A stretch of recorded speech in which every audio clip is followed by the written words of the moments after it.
Yeah, okay, so what's up, y'all? This is LA John here with Hot Talk Radio. So we basically talking about like a leader's remorse, you know. So this is part 3, right? And last part 2, I was talking about, you know, like survivor's remorse, you know, when you're the one that actually makes it, you know.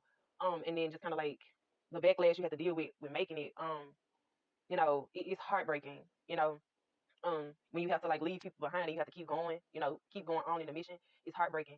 And then when you come back, you know, a lot of times when you come back, you're not coming back to the same people that you left. And sometimes you don't even come back as yourself, you know, as well. So you know, you never know the tone of the person that you're coming back to either, because everybody's had their own life experiences, you know. And while you're dealing with survivor's remorse, when you go back to the, you know, when you go back, you know, a lot of times you're dealing with failure remorse. You know what I mean? Because a lot of people look at you as the one that made it, the survivor, and they feel as though they didn't survive. And it's like, nah, you survived. You just survived differently. You know what I mean? And it's hard. It's heartbreaking. You know. You know, like I said earlier in part 1, I was like, I don't know how many people actually talk about how it feels to lose people along the way.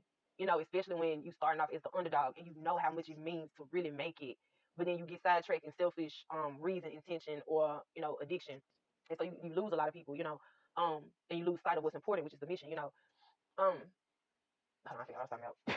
But yeah, you're dealing with like failure remorse, I guess. And I don't want to say failure remorse, but I don't know what else to call it.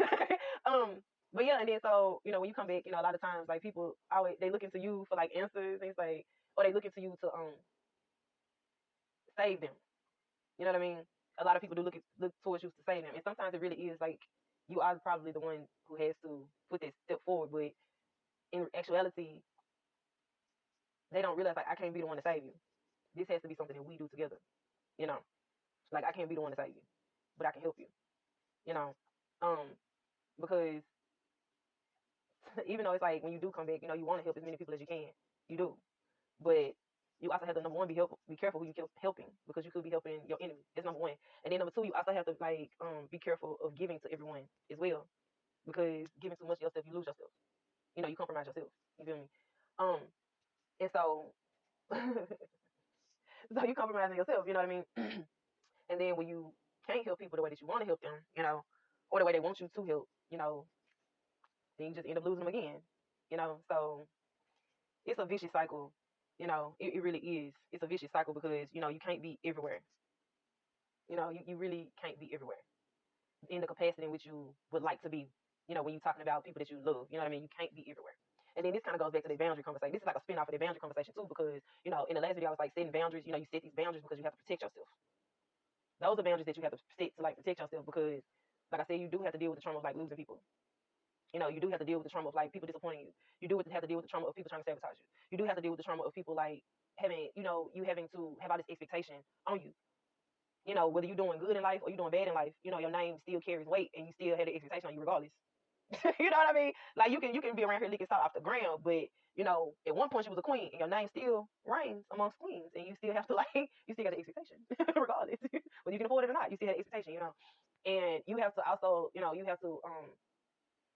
know, you have to set these boundaries on yourself, you know, these limitations on yourself as well, you know, with not giving too much of yourself to people, you know, because you ideally you want to be there for everybody. You want to be able to help because you are in position, or you once were in position to help people, you know, you know what I mean? And, you know, life changes. So, you know, when it changes, your limitations and boundaries change as well.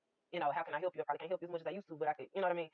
And you have to be okay with it, because sometimes you're going to disappoint people because you can't help them, you know, in the capacity that you want to help them in. You know what I mean? Which, like I said, goes back to this boundaries and limitations conversation as well, because this will be the other side of the coin, where it's like, you know, when I was saying like people will put boundaries and limitations on a relationship, and it's them saying like I can't be there for you when you need me to, you know. So here's the flip side of the coin, right? I have to put boundaries and limitations on myself because at some point I can't be there for you, or I can't be there in the capacity in which you need me to be. You know what I mean? And you have to take heed to that, and then, you know, receiving the backlash from it, you know, can sometimes be traumatic. It hurts, you know, especially when you get so many you get a lot of that, you know. You deal with a lot of it, you know what I mean? But you know, it genuinely it does hurt, you know. And what hurts even more is that a lot of times you don't even have the allowance of like breaking down and falling apart. You know what I mean? Like I get in trouble a lot for like having genuine human conversations with people. And they're like, I can't believe you said that. And it's like, I'm just trying to have a human conversation. You know what I mean? Like, can I not say that I don't like this? Can I not say that this is stupid? Can I not say this sucks? Like, why is you jumping down my throat because that's how I feel? That's how I feel. Can I not feel? You know?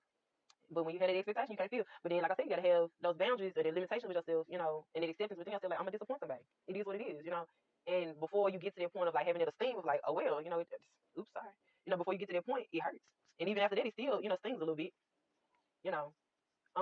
And for me, the adjustment of like not continuing to carry the load of like, oh, I had to disappoint this person, or oh, I had, this person disappointed me, or oh, I have to make this right, because I can't make it right all the time, because it takes two.